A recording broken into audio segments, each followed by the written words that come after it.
maraykanku uu aaminsan yahay in Somaliland ay ka mid tahay gobol ka tirsan Soomaaliya war saxaafadeedkana waxa lagu yiri waayahay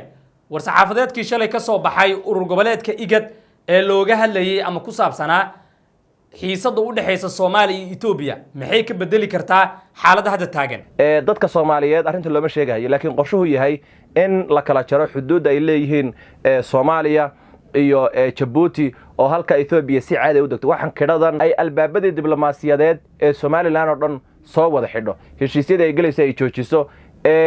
bad cir iyo dhulba waa in ay culays ka saarto sifay u dareento xaaladda hadda haysato soo dhawaada daawadayaal muuqaalkan waxaan ku eegi doonaa xaaladii ugu dambeeyay ee Soomaaliya iyo Itoobiya iyo sidoo kale falanqeyn kooban oo aan ku sameyn doono madaxweyne Xasan Sheekh Maxamuud iyo ra'iisul wasaare Abiy Ahmed oo maanta isku arkay shir ka dhacay magaalada Kampala ee caasimadda dalka Uganda sidoo kale Abiy Ahmed oo shalay diiday shirkii IGAD inuu ka qayb galo ayaa isla maanta shir kale oo ka dhacay Kampala ka qayb galay oo ay isku arkeen madaxweyne Xasan Sheekh Maxamuud qaybta dambe ayaan ku eegi doonaa falanqeyn ku saabsan waxaan ka hormarinayaa shirkii IGAD ee shalay ka dhacay Kampala waxyaabaha ka soo baxay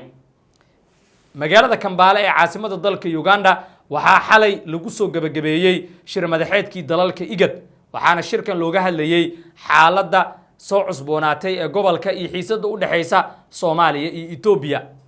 shirka marka uu soo dhamaaday kadib war saxaafadeed wadajir ah ayay soo saareen war saxaafadeedka laga soo saarayna waxaa lagu taageeray dowladda federaalka Soomaaliya iyadoo looga soo horjeestay damicii guracnaa ee dowladda Itoobiya ee ku aadan badda Soomaaliya war saxaafadeedka ka soo baxay urur goboleedka IGAD waxaa lagu sheegay inay muhiim tahay in la ilaaliyo madax banaanida dhuleed iyo tan qaran ee Soomaaliya waxa kale oo lagu codsaday in la qaboojiyo xiisada u dhaxaysa wadamada Soomaaliya iyo Itoobiya sidoo kale IGAD ayaa si adag u cambaareeyay talaabooyinka Itoobiya ay qaaday waxaana looga soo horjeestay heshiiskaasi waxa kale oo IGAD ay xuseen in heshiis kasta oo lala galayo Soomaaliya ay muhiim tahay in loo maro madaxda dowladda federaalka Soomaaliya oo uu madaxweynaha Soomaaliya Xasan Sheekh Maxamuud ugu horeeyo arinta halkan ku jirta ayaa ah in shirkan uu ku sugnaa ama uu ka qayb galay xogayaha urur goboleedka IGAD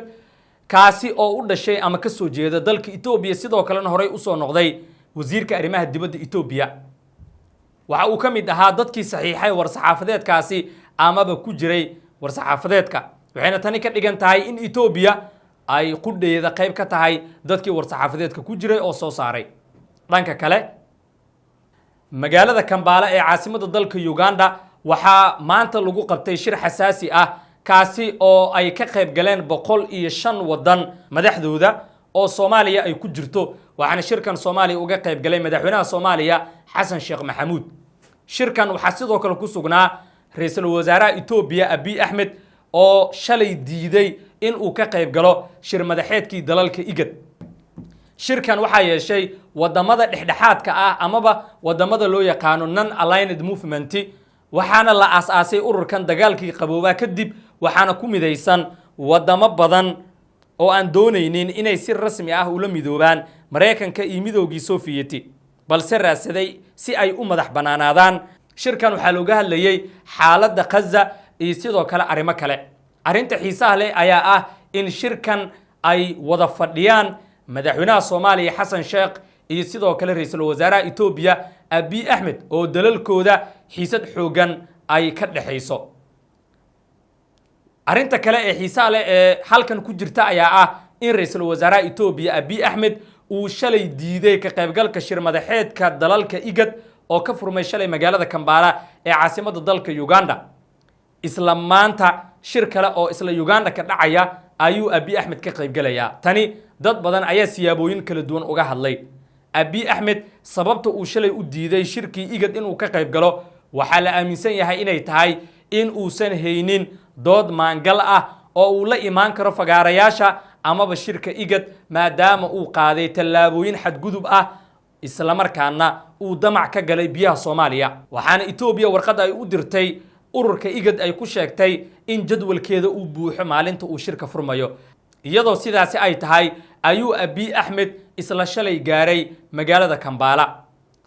haddaba waxaan falanqeyn kooban ku sameyn doonaa diidmadii Abiy Ahmed ee ka qaybgalka shir madaxeedkii dalalka IGAD iyo shirka maanta ay isku arkeen madaxweynaha Soomaaliya Xasan Sheekh Maxamuud iyo ra'iisul wasaaraha Itoobiya Abiy Ahmed inaga oo dhinac kasta ka eegi doona. waxay la falanqeynaya Sayid Faahiye oo ah wariye ka faalooda arrimaha gobolka wali waxa taagan xiisada u dhaxaysa Soomaaliya iyo Itoobiya. Abiy Ahmed shalay wuxuu diiday ka qaybgalka shirkii IGAD maantana isla shir kale oo dalka Uganda ka dhacay ayuu ka qaybgalay.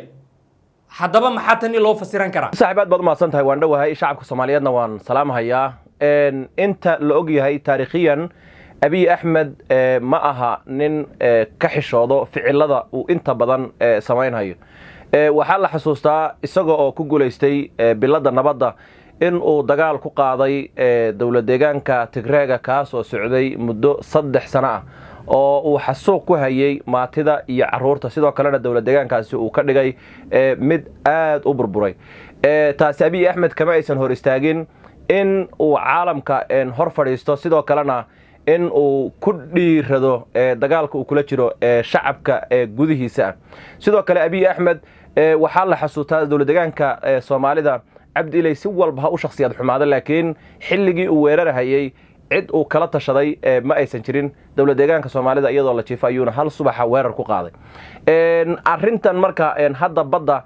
Abiy Ahmed 6 sanaba uu ka soo shanqarinayay, haddana uu baraadhihiisa cadaystay in uu doonayo in Lughaye iyo Saylac ay Ethiopia la wareegto. waliba qorshuhu yahay dadka Soomaaliyeed arrinta looma sheegayo, laakiin qorshuhu yahay in la kala jaro xuduud ay leeyihiin Soomaaliya iyo Djibouti oo halka Ethiopia si caadi u degto. waxan kidhadan iyo afaarahan hadda laga hadlayo ee faraha badan inta badan waxba kama jiraan, laakiin waa qorsho ugu dambeyn la rabo in Somaliland meesha ku biiri lahayd Soomaaliya lagu biiriyo Ethiopia. Muuse Biixina kaarka ugu dambeeyay ee uu xoqanayay ay ahayd. marka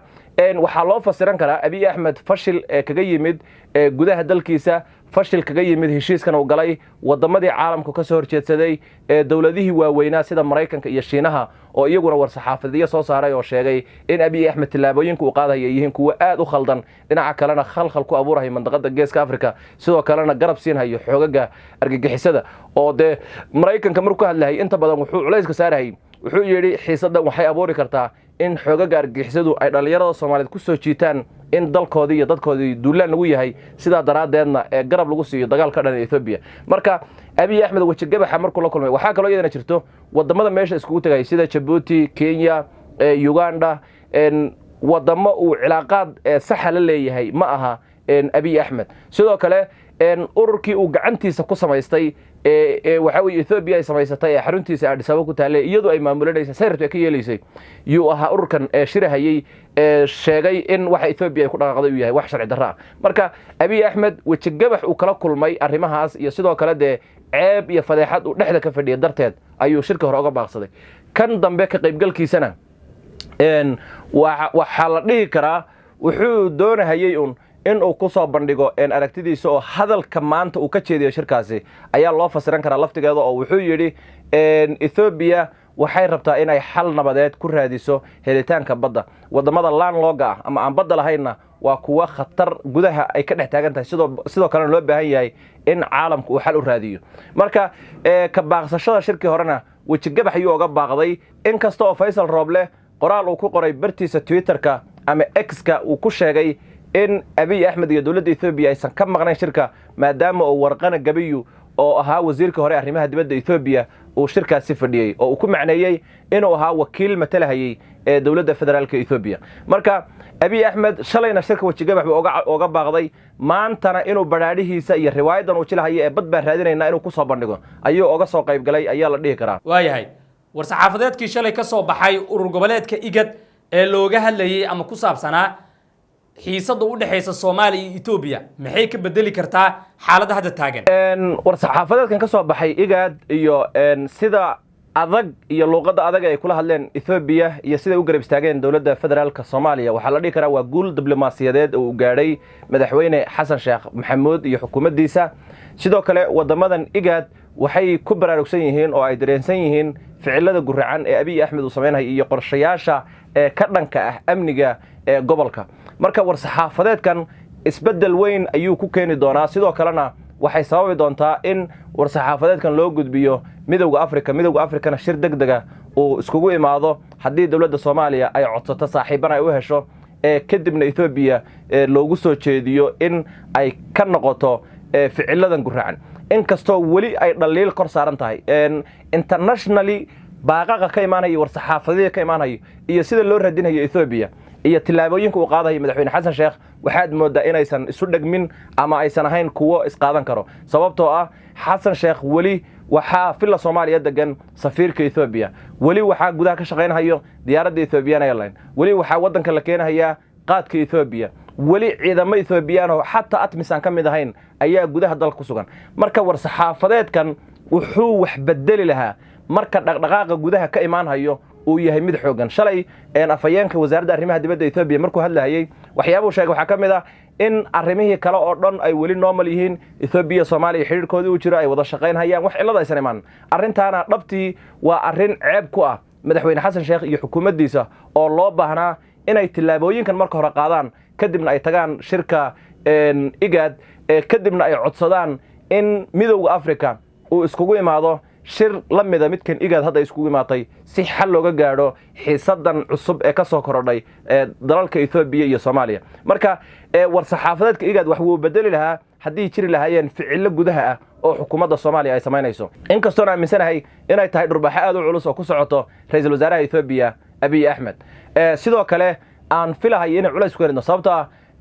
xogayaha arrimaha Afrika u qaabilsan Mareykanka shirka markuu ka hadlayay wuxuu sheegay in ay xaraam tahay in lagu xadgudbo qarannimada iyo jiritaanka dhuleed ee Soomaaliya sidoo kalena Mareykanku uu aaminsan yahay in Somaliland ay ka mid tahay gobol ka tirsan Soomaaliya war saxaafadeedkana waxa lagu yiri wax ka soo heshiisa waa in ay gundhigu noqoto dawladda federaalka Soomaaliya marka waa dhurbaaxa ku socota ra'iisul wasaare Abiy Ahmed iyo xukuumaddiisa dhinaca kalena waa fashil ku socda madaxweyne Xasan Sheekh oo wararka caalamka ka imaanaya iyo baaqyada caalamka ka imaanaya iyo sidoo uu gaabinayo arrimaha gudaha wax la isbarbar dhigi karo ama isqaadan kara ugu dambeyn dawladda Soomaaliya maxaa u banaan ama maxay talaabooyin ah oo ay qaadi kartaa kadib shirkii IGAD dawladda Soomaaliya xilligan waxa u banaan dhowr tilaabo in ay qaado kow inay safiirka Ethiopia caydiso laba inay joojiso duulimaadyada ganacsiga Ethiopia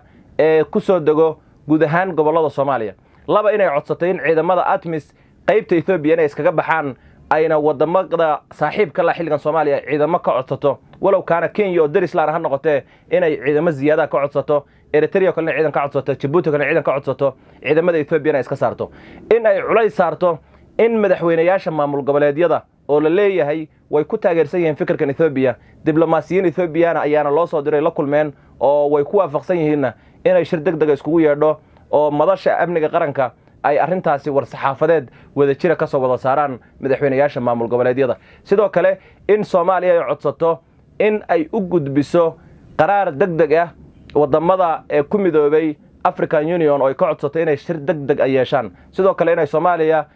codsato in shirka qaramada midoobay oo ugu soo horeeyo lagaga hadlo xiisadan ka soo kordhay mandaqada iyo gardarrada Ethiopia ay ku doonayso badaha Soomaaliyeed iyo sidoo kale in madaxweyne Xasan Sheekh uu qaado tilaabooyin ka xoog badan kuwa hadda ficiladiisu ma xuma way wanaagsan yihiin laakiin wali waxaad moodaa in jileec fara badan ay ku jiraan cadifada madaxweynuhu waa sarreysaa laakiin actionka iyo ficilka uu sameeynayo aad ay u hooseysaa marka tilaabooyin badan baa looga baahan yahay in uu sameeyo madaxweyne Xasan Sheekh iyo dawladda federaalka Soomaaliya sidoo kale waa in dawladda Soomaaliya ay albaabada diblomaasiyadeed ee Somaliland oo dhan soo wada xidho heshiisyada ay galayso ay joojiso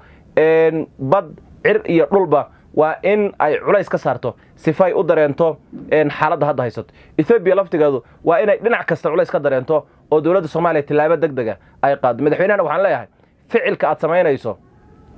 waa inuu ka xoog badnaado xamaasadaada ma aha in xamaasadaadu ay ka xoog badnaato ficilkaada waayahay kaasina wuxuu ahaa Sayid Faahiye oo ah wariye ka faalooda arrimaha gobolka waxa uuna ila falanqeynayay xiisada dalalka Soomaaliya iyo Ethiopia si gaar ah Abiy Ahmed oo shalay diiday ka qaybgalka shirka IGAD iyo sidoo kale in uu isla maanta shir kale uga qayb galay dalka Uganda iyo kulankii maanta ay wada joogeen madaxweyne Xasan Sheekh iyo Abiy Ahmed haddaba wixii ku soo kordha xaalad kasta oo ku aadan xiisada labada dal halkan ayaad kala socon doontaan